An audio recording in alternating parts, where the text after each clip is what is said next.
estamos aqui como os amigos, né? Só tem gente especial, importante, maravilhosa. Então tá tudo ótimo.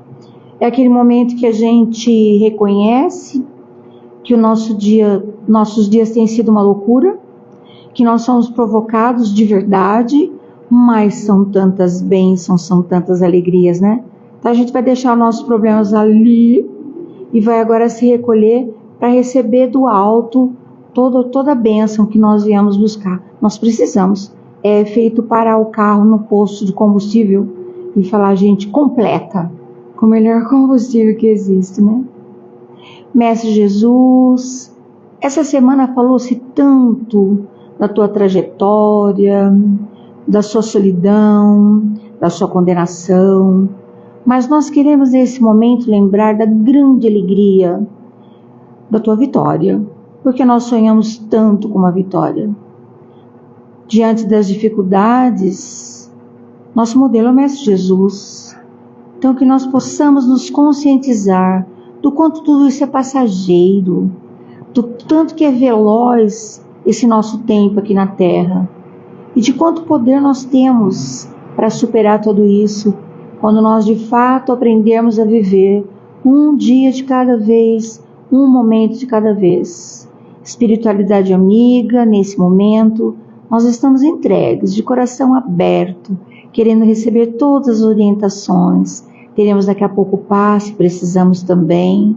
Enfim, que todo esse pacote, que todos esses presentes possam nos recuperar das mazelas do dia, que possam nos fortalecer para o dia de amanhã, que possamos sair daqui recuperados e felizes, da felicidade possível para o planeta Terra. Que nosso amigo Marcelo seja intuído nessa noite e nos traga palavras que possam cair com leveza e alegria no nosso coração. Que assim seja. Vem para cá, querido, que a palavra agora é toda sua.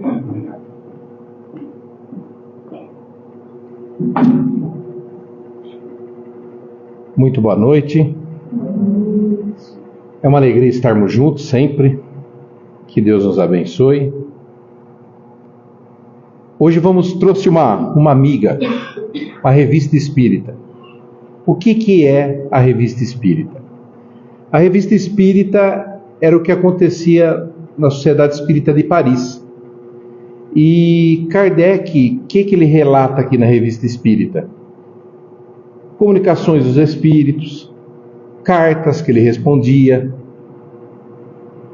dúvidas, instruções, muitos trechos que você encontra nas 5 obras fundamentais, você vai encontrar nas revistas espíritas. São 12 volumes idênticos a esse, que começa em 58 e ela vai terminar em 69. E Kardec coloca como obras mandatórias para nós estudarmos também. Porque você tem todo o conceito, a teoria, nas obras fundamentais. E mais em outros livros que Kardec escreveu, que no total são 22.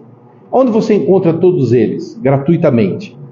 No aplicativo da Kardecpedia, tanto para Apple como para Android. Ou no site kardecpedia.com. Lá você baixou o aplicativo, você encontra todas as revistas espíritas, as obras fundamentais, o que é o espiritismo, vocabulário espírita, ou todas as obras, viagem espírita, todas você encontra lá. E o que a revista espírita tem de tão interessante? Que são fatos do dia a dia. Às vezes a gente lê nos romances algumas histórias e tem algumas coisas que são ficção, tem algumas coisas que são contraditórias a Kardec. Nem tudo que está lá é real. Puxa vida, mas eu queria estudar coisas reais. Estuda nas revistas espíritas. Nas revistas espíritas você vai encontrar, desde o Baltazar, o espírito gastrônomo, que tinha ele, mesmo depois de desencarnado, ficava vinculado à comida. Não que ele comia, porque o espírito não come, mas ele sentia prazer. Ele tem um livro dele, tem um vídeo que eu achei no YouTube, Baltazar, quem foi? Aí fala desse espírito, tem uma primeira comunicação dele na revista espírita. Aí depois um senhor fala, conheço esse Baltazar. ele era um gastrônomo, ele cuidava não como um chefe, mas ele fazia apreciação de comida, etc. Dos jantares. Era um cara muito excêntrico. Uma vez ele falou que ele tinha morrido e convidou as pessoas para ceiar no velório dele, mas ele não tinha morrido. Ele só queria ver quem ia aparecer lá para comer. Aí um senhor falou: eu conheço, é o Baltazar fulano e tal. Evocaram o espírito de novo. Você é o Baltazar tal, tal, tal? Ele responde, falou: muito linguarudo esse senhor, sou eu mesmo. E tem um livro dele na Amazon, da época que ele falando sobre gastronomia. Então você encontra isso na Revista Espírita, a história do Baltazar, o espírito gastrônomo. Você vai encontrar, leiam, não vou contar, mas é muito interessante. Você vai encontrar, por exemplo, um caso do moço lá, um caso de idiotia, se você colocar na lupinha, que vai falar do moço que nasceu com uma deficiência, viveu toda a vida dele numa cadeira de roda, e os pais vão até Kardec e falam: olha, dá para saber por que ele está assim? Evocam o anjo da guarda dele, pergunta: ele pode dar comunicação? Falou: pode evocar. Quando ele estava na cadeira de roda dele, que ele apagava, dormia, o médium escrevia. Quando ele se virava, acordava, qualquer coisa, o médium parava. Aí quando ele pegava no sono de novo, que a alma dele emancipava, vinha até o médium e comunicava, o médium escrevia. Procurem lá, põe idiotia na lupinha. Não vou contar mais nada. Outro, para terminar, para dar curiosidade: sonhos. Teoria dos sonhos, coloca na lupinha. É uma explicação de Kardec sobre os sonhos: o sonho material, o sonho misto e o sonho espiritual. Também há uma comunicação muito interessante de uma moça encarnada, que o espírito dela se desdobra e vai se comunicar pela médium. A mãe dela está presente. Aí conta, ela vai lembrar? Não vai lembrar? Qual que é o resquício que vai ficar? Então você encontra isso aqui na Revista Espírita e muito mais. Fora mensagens maravilhosas, respostas, cartas que as pessoas mandavam, tipo, tem um outro caso que um médico homeopata falou: olha, eu posso curar a preguiça da pessoa com homeopatia. O Kardec falou: impossível, porque a preguiça é do espírito, não é do corpo. Você atua no corpo, não no espírito. Porque se isso fosse verdade, ele fala: quem não tem preguiça, eu dou umas gotinhas, ele fica com preguiça. Ele falou: a função é do espírito. Os vícios e as virtudes são do espírito, se manifesta pelo corpo, mas é do espírito. Ele falou: impossível isso. Aí tem esse diálogo e muito mais coisas lá. E o tema da noite: cura moral dos encarnados. O que traz esse tema, cura moral dos encarnados? Ele vem trazer um relato prático de um jovem que vivia pela sociedade, que vivia pelas ruas, e ele estava perdendo a visão, doente que estava. Aí ele é amparado. Uma pessoa traz ele para dentro de casa, aplica a passe, dá comida, fala do evangelho, não resolve nada. Aí essa pessoa manda uma carta para Kardec e faz o seguinte questionamento. Vou fazer até a leitura do texto, que é bem curtinho, para ver como é, mas é difícil de entender. Não. Se nos livros, no que é o Espiritismo, o Livro dos Espíritos, o Livro dos Médiuns, se tem uma parte que você fala assim: poxa, tem coisa que eu não entendo, porque às vezes tem algum detalhe mais, alguma coisa que eu não compreendo, eu paro de ler. Não pare, tente, que uma hora, devagarzinho a gente vai compreendendo. Mas aqui você vai ter conceitos, vai ter filosofia, mas está com a explicação. Não que no Livro dos Espíritos, Kardec também não explica. Mas aqui, tipo assim, quero começar, não sei se eu posso dizer assim, de uma maneira talvez mais suave ou não, porque o texto aqui, o informe moral dele é crítico, é forte, mas vai ter um relato, né, uma coisa mais romanceada. Olha como começa o relato, olha que interessante.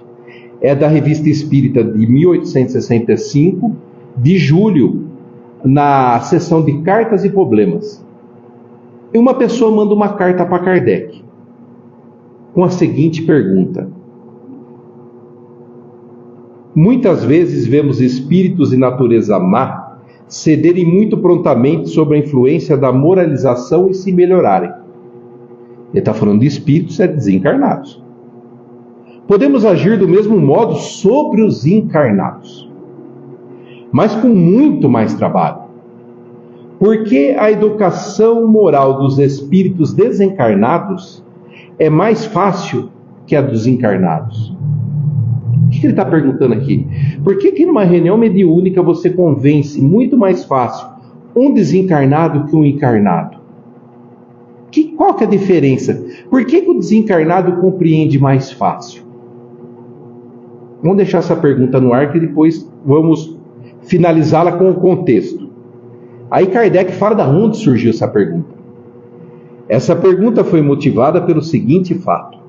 Um rapaz, cego há 12 anos, tinha sido recolhido por um espírita devotado, empenhado em curá-lo pelo magnetismo, pois os espíritos haviam dito que a cura era possível. Olha só, pela ação magnética, pelo passe, pelo magnetismo, podia reverter a perda da visão que ele estava tendo. Mas o rapaz, em vez de se mostrar reconhecido pela bondade de que era objeto, e sem a qual teria ficado sem asilo e sem pão, só teve ingratidão e mau procedimento, dando provas do pior caráter. A pessoa manda carta para Kardec e fala, olha, falar do evangelho, da comida, da água, da medicamento, da paz, não está resolvendo. Por que não funciona? O que faz? Por que essa alma ela é tão arredia? E isso é muito prático para nós, porque diante da dificuldade, como a Sueli bem falou, da correria asfixiante do dia a dia, de um monte de cuidados que a gente tem, né? Hoje o WhatsApp dorme e acorda do nosso lado, mas há pouco tempo atrás, há 30 anos atrás, você não tinha isso de uma maneira que fica ali te perturbando. É uma melhoria tecnológica? Sim, mas ela também, se você não souber usar, te incomoda muito. E quando você olha o sofrimento desse moço, você fala, eu também estou angustiado, eu também tenho hora que eu penso em desistir. Por que ocorre isso?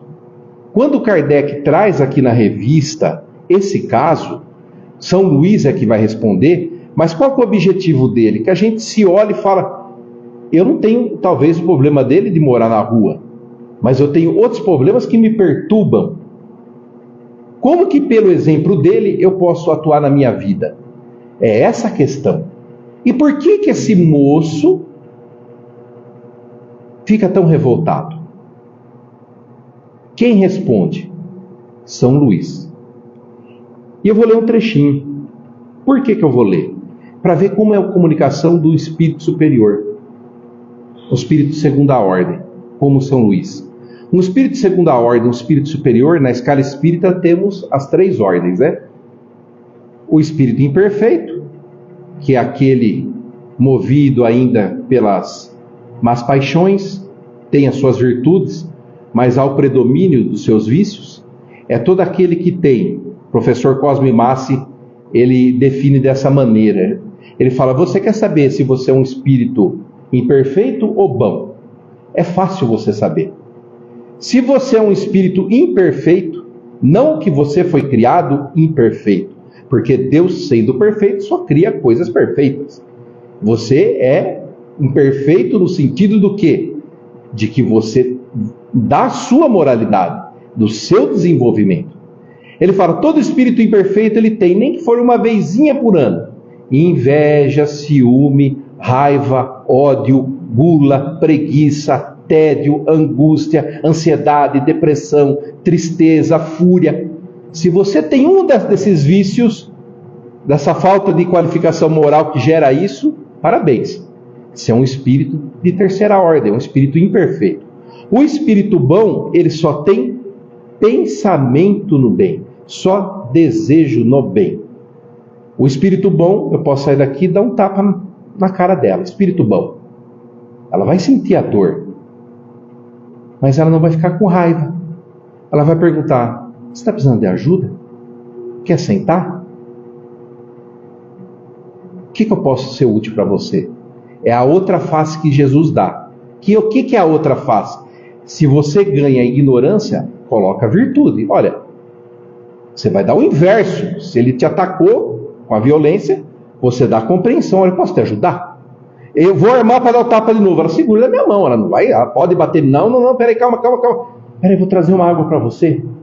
Vamos conversar ali no reservado? Ela não vai sentir nem ódio, nem vai ficar com raiva. Ela só tem desejo no bem. Um espírito bom, não importa o corpo que você coloca ou o local da terra que ele encarna. Ele nunca vai sentir o quê? Nenhuma das más paixões. Ele não vai se aborrecer, porque ele sabe que Deus confia nele e toda a prova faz com que ele desenvolva as virtudes que ele ainda não tem. Porque ele já tem compreensão que se Deus é bom, nada de mal lhe acontece, mesmo que surjam as privações no corpo. A privação no corpo é para criar a virtude do espírito. Isso é o espírito bom. Ele não se altera. E o espírito bom, como já tem a compreensão, ele não gasta tempo com palavras inúteis. Ele não dá conselho bobo, ele não enfeita. Ele vai direto no que é necessário. E a resposta de São Luís é maravilhosa. E o espírito de primeira ordem é o Cristo, né? É o espírito puro, que aí não tem nem as boas... Ele é fora da nossa capacidade de experimentar o que ele seja. Ele traz o pensamento de Deus, é muito além do que a gente pode pensar. Mas São Luís responde o porquê do moço estar nessa condição. E o que é legal? Você tem que ler com calma, você tem que degustar. É que nem ser numa churrascaria. Vou dar um exemplo meu, de um bom guloso. Você não pode encher a barriga de uma vez, porque você tem que ir devagar. Se você catar um pratão lá, aquela parte dos frios, dos quentes, engana tonto. Você abasteceu ali, você dá lucro para a churrascaria. Você tem que ir devagar. Então, quando você vai fazer uma leitura dessa, deguste com calma. Cada frase tem uma colocação. Um espírito superior não gasta uma letra à toa. Vou fazer aqui a leitura. Como muitos outros, esse jovem é punido por onde pecou e suporta a pena de sua má conduta. Ponto. Veja que ele já começa, como muitos outros. O que ele já quis dizer? Não é só ele. Do que ele está falando? Da justiça divina. E ele está sendo punido pelo que pecou. Ele está colhendo as aflições dele causadas. O que acontece com ele agora não é sem razão. Ele está colhendo o que ele plantou. Então, a primeira coisa que ele fala, não, se você tem o sentimento de dó e lhe amparou, tenha compreensão também porque ele não está aceitando o amparo. Por que ele está dessa maneira? O que ele quer dizer para nós que é fundamental aqui nesse parágrafo? Que ele não sofre nenhuma injustiça. Esse texto maravilhoso aqui, ele vem trazer para nós o quê? Que esse moço, ele está tão revoltado porque ele está se achando injustiçado. Por que você se revolta? Olha, por que está acontecendo essa limitação comigo? Por que está acontecendo essa doença? Por que está acontecendo essa aprovação financeira? Por que tem um ente querido meu passando por tal dificuldade? Por quê? Por quê? Por quê? Você tem que perguntar o porquê, para compreender, para pedir forças para seguir a caminhada. Você pega o capítulo do Pedir Obtereis o Evangelho, o que você pede na prece? Coragem, humildade e resignação. Para passar pelas aflições que você mesmo causou e que Deus permitisse que você passasse por ela para desenvolver as virtudes que você não tem. Se você está reclamando de alguma coisa, significa que alguém está errado. Você pede um suco de limão, lhe trazem um suco de maracujá. Você não gosta de maracujá. Qual que é a sua ação? Você vai chamar e reclamar, vai falar de novo, né? Vai reclamar, refalar. Você vai chamar o garçom, olha, eu não pedi maracujá, eu pedi limão. Ah, desculpa. Agora, quando você reclama que você não sabe por que você está sofrendo isso, ou porque você não sabe que hora que você está com a pedra na cruz, ou porque Deus está querendo isso de mim, O que você está dizendo? Se você está certo, alguém está errado. E só pode ser Deus. Porque se Ele permite tudo que acontece na nossa vida, e se Ele é bom e misericordioso, e infinitamente sábio, em todas as virtudes ao infinito, Ele sabe o que é melhor para você. Logo, se você reclama do que você está passando, é porque Ele errou. Ou será que você não compreendeu? Por que o moço aqui reclama tanto? Vamos pensar numa situação hipotética. Ele vem reencarnar de novo. Ele fala, olha, pelos seus atributos, pelos seus vícios, você vai ter que passar pela mesma situação, que você tem que vencer esses males morais seus. Puxa vida, não tem como inibir os seus vícios? Não. Você é o que é em vício e em virtude, porque é do Espírito, é justiça divina. Você carrega todo o seu bem e carrega todo o seu escolho. Puxa vida, mas eu vou vir novamente, vou ganhar um corpo, essas tendências vão aflorar. Ele em espírito pensando isso. Essas tendências vão aflorar e eu de novo vou cair. Estou com medo. Preciso de ajuda. Ele falou, você vai ter ajuda. Tenha coragem de aceitar a sua expiação. Por que a gente tem que ter coragem de aceitar a expiação? Quando você pega o céu e o inferno, na primeira parte, Código Penal da Vida Futura. Para a doutrina espírita não há estado de graça. Ninguém te perdoa, te batiza ou coisa do gênero e te põe no céu. Para cada falta que você comete requer, está no Código Penal da Vida Futura, arrependimento, expiação e reparação. Não há mérito que não seja credenciado a você, como não há falha que fique na sua conta também. Porque a falha é a falta do quê? Da virtude que você não tem. Às vezes a gente coloca um defeito, falar que eu sou guloso, mas peraí, não é só a gula. A gula é a ponta do iceberg. E o que está para baixo? Ansiedade, angústia, talvez uma tristeza.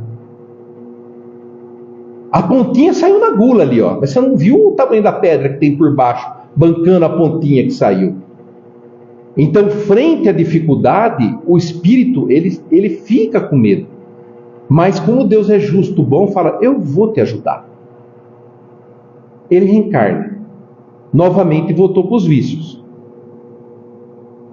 Por que ele voltou para os vícios? Que você não retrograda. Não tem como ele agora criou o vício. Não, o vício já faz parte do espírito. Vício vencido é vício que não falta, não volta. Exemplo, olha, não está escrito aqui na lousa, ali no... Se você achar uma carteira no celular, uma chave ou algo que não é seu, não leve embora. Deixe ali na secretaria. Está escrito? Não. Porque todo mundo há o consentimento que quem está aqui na casa espírita tem pelo menos essa condição ética, essa moralidade já é fundamentada. Você acha no chão e devolve.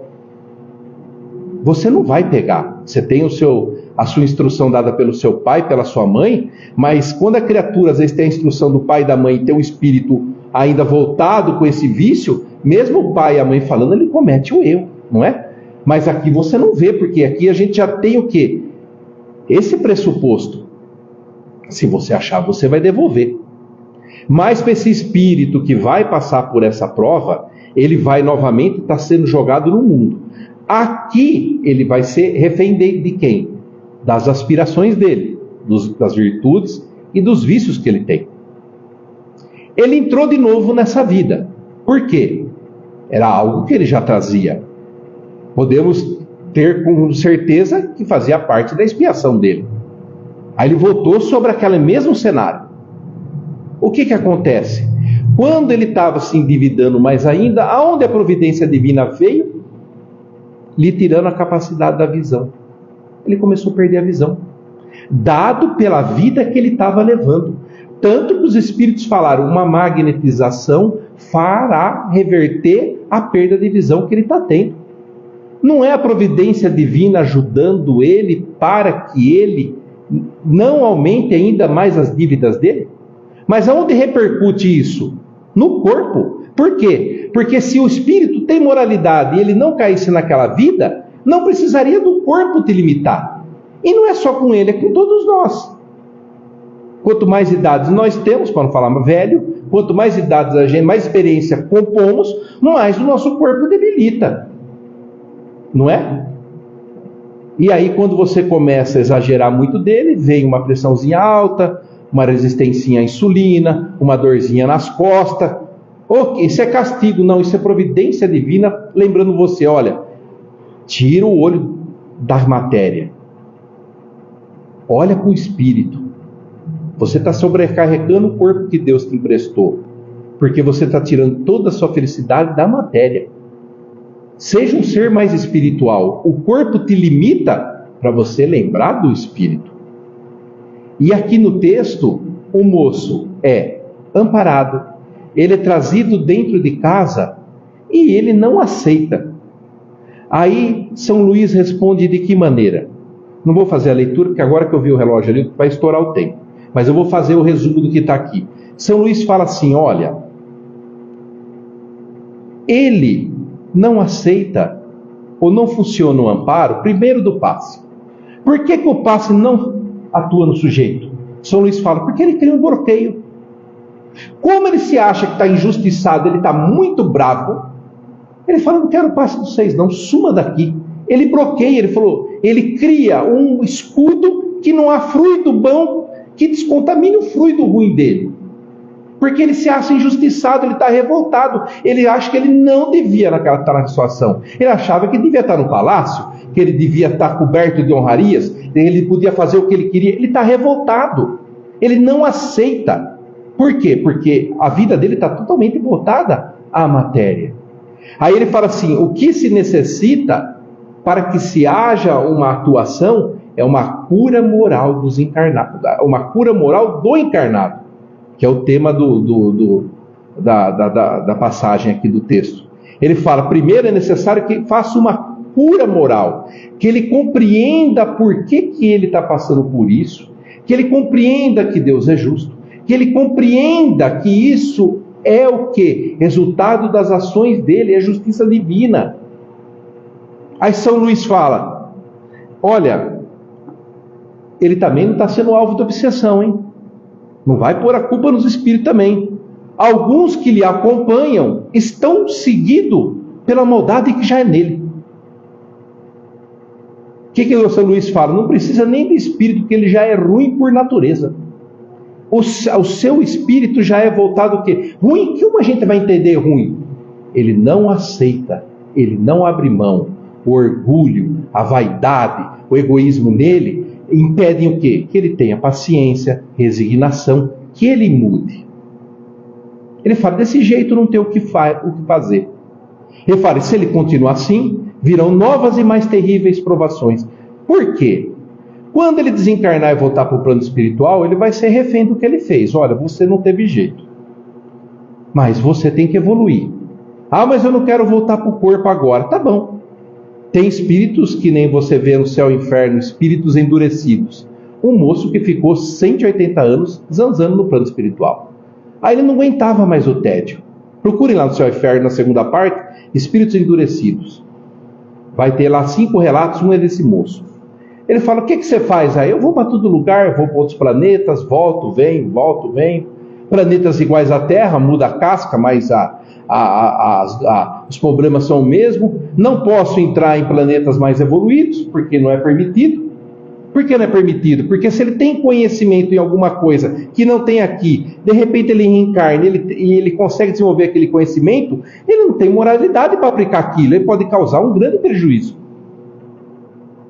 Porque se Deus te coloca um conhecimento que você não sabe administrar, Ele está te colocando numa situação que você pode se endividar ou causar problemas para você gratuitamente. Já parou para pensar isso? Por isso que há justiça. Se Deus te coloca numa situação que você não sabe decidir, ou que você não sabe que caminho tomar, ou que você não sabe discernir, Ele está te colocando numa enrascada que está mostrando a falta de moralidade do próprio Deus. Então, se Deus é justo, soberanamente bom, você só pode decidir aquilo que você tem compreensão para fazer. E ele não aceita, e ele não quer, e ele está bravo. O São Luís fala, olha, o que são as mais novas e terríveis provações? Talvez ele vai voltar, não vai ter um amparo, vai voltar num outro país com uma condição mais sofrível. Ou talvez ele vai vir com uma debilidade.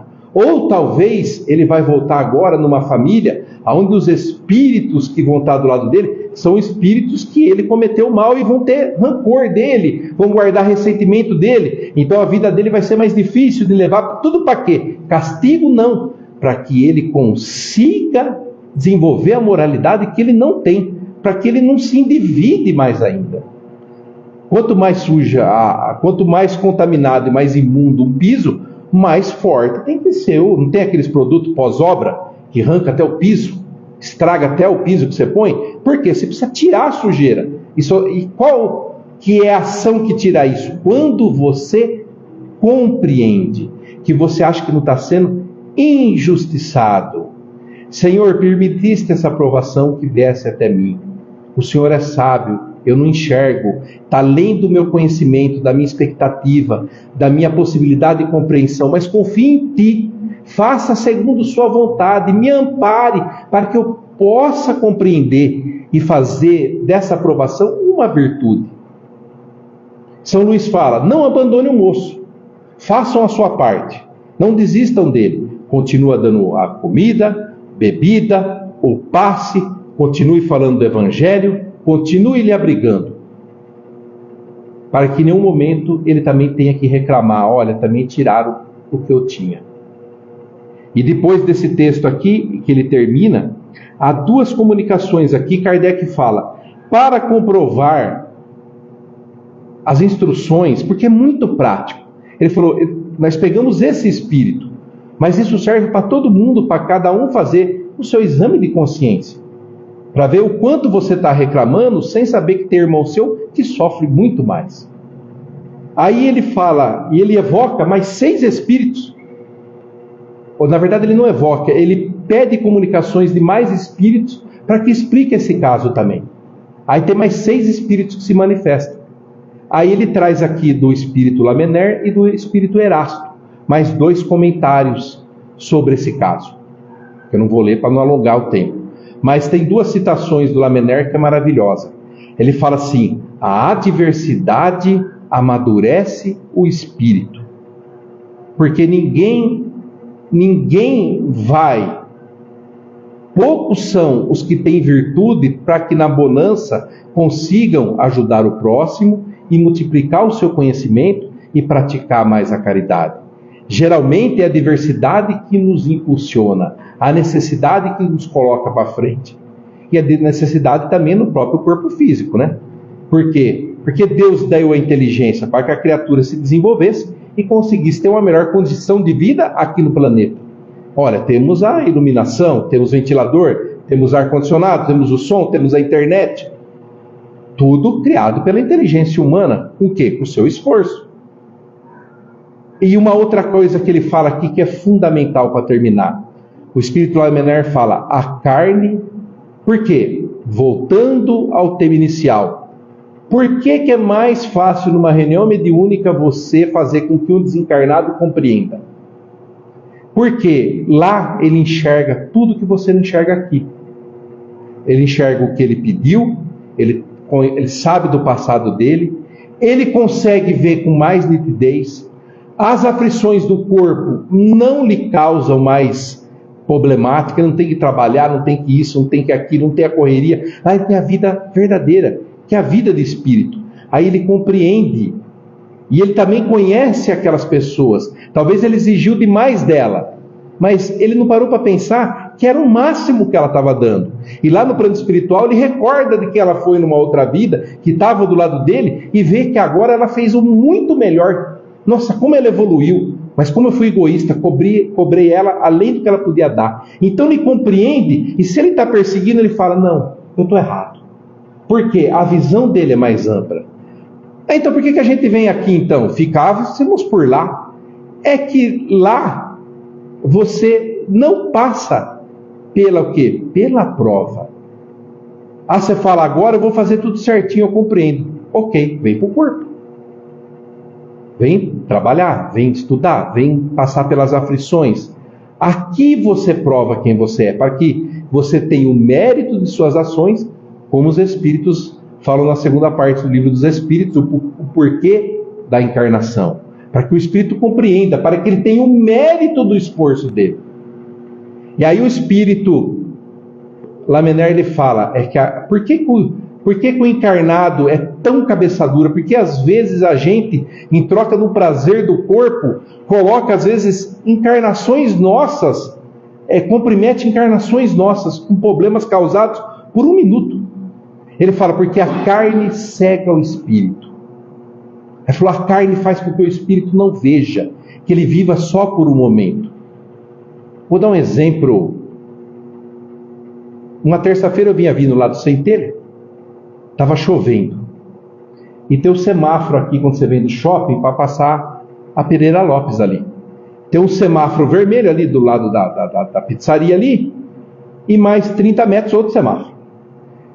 E está vermelho aquele semáforo, as pessoas passam, porque não vê que ninguém vai cruzar para retornar e passa. Mas não é para passar. Está vermelho. Não é passe se não venha ninguém, é pare. E a pessoa passa. E nesse dia que eu vinha voltando do Centelha, os carros estavam passando e estava chovendo. E veio uma senhorinha com o seu guarda-chuva para passar ali. Ela estava com a sua sombrinha. Pela vestimenta da senhora, você via que era uma pessoa humilde. Estava com o chinelinho dela naquela chuva. Eu falei, meu Deus, da onde que está vindo essa alma? Eu falei, às vezes essa avó é um arrimo de família, está sustentando o neto, está indo na casa de neto, está indo às vezes pegar na casa de alguém uma erva cidreira para fazer um chá para alguém, e ela tentava passar, os carros vinham e passavam direto. Eu falei, pensou se um irmão nosso desse com o carro, atropela essa senhora, joga ela para o outro lado da avenida, o tamanho da linha que ele vai ter que espiar, porque todas aquelas vidas que vão ser interferidas pelo ato dele, ele vai responder, porque ele tinha instrução para parar e não parou.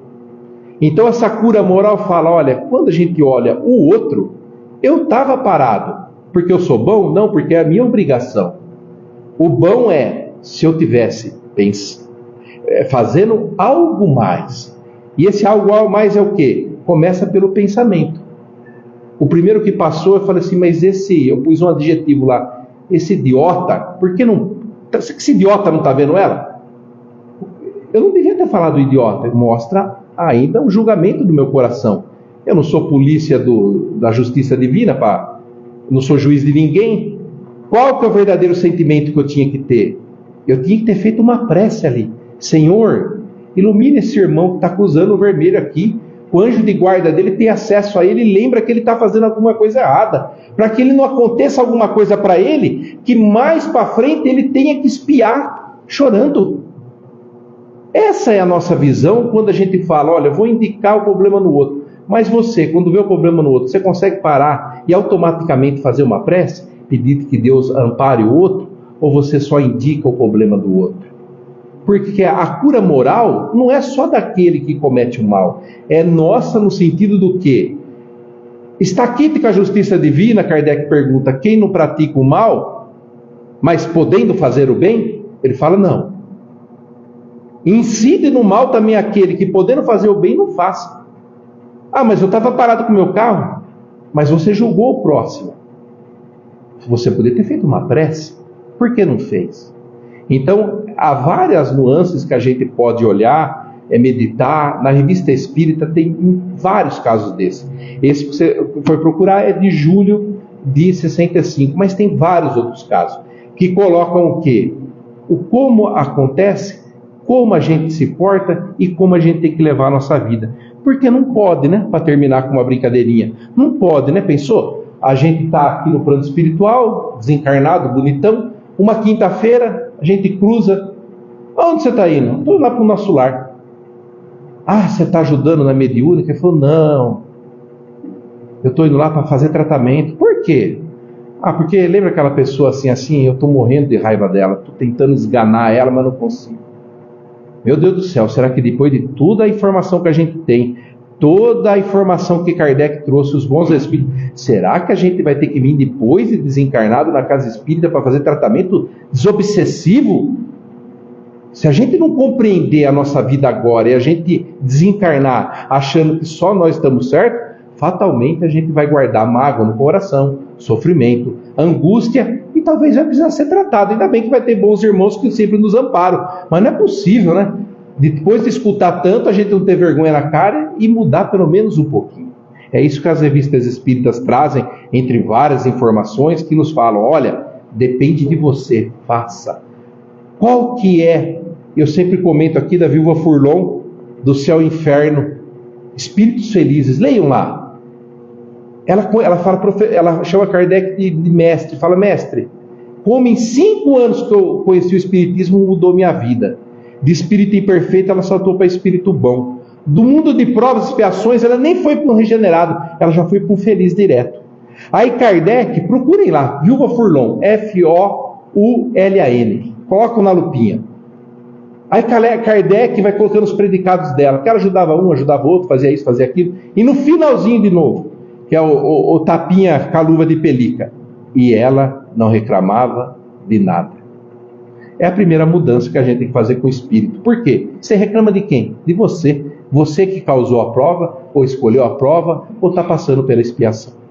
Vamos fazer a nossa prece, agradecendo ao nosso Pai, agradecendo ao nosso Mestre Jesus pela oportunidade de estarmos juntos, pelos espíritos amigos aqui presentes, nesse ambiente fluídico, gostoso, salutar da casa, que essas boas vibrações que nos inundam, nos acariciam, nos abraçam, possam também chegar a todos os hospitais, aonde há o sofrimento, a angústia, aonde que há necessidade do conforto físico, pedindo também nesses hospitais por todos aqueles que vão trabalhar com os doentes, que tenham paciência, resignação, que tenham a visão de irmãos humanos para aqueles que sofrem, nos lugares onde há guerra, Senhor, que possa a espiritualidade amiga tocar os corações daqueles que se matam cegamente, por toda a infelicidade do mundo, por todos os desencarnados ainda que se encontram na perturbação, por todos os corações aflitos ainda que choram a separação momentânea do ente querido, que possam ter o amparo, a certeza, o consolo que a doutrina espírita nos traz. E de nossa parte agradecemos por tudo, pedindo a sua misericórdia e que possamos nosso espírito estar desperto para o que é verdadeiro, para o que é real, para o que é espiritual. Que a nossa prática no bem seja uma meta, uma realização salutar que façamos sem pensar, como o Mestre Jesus nos ensinou e nos trouxe pelo seu exemplo. O Senhor nos abençoe hoje e sempre. Que assim seja. Muito obrigado. Obrigado.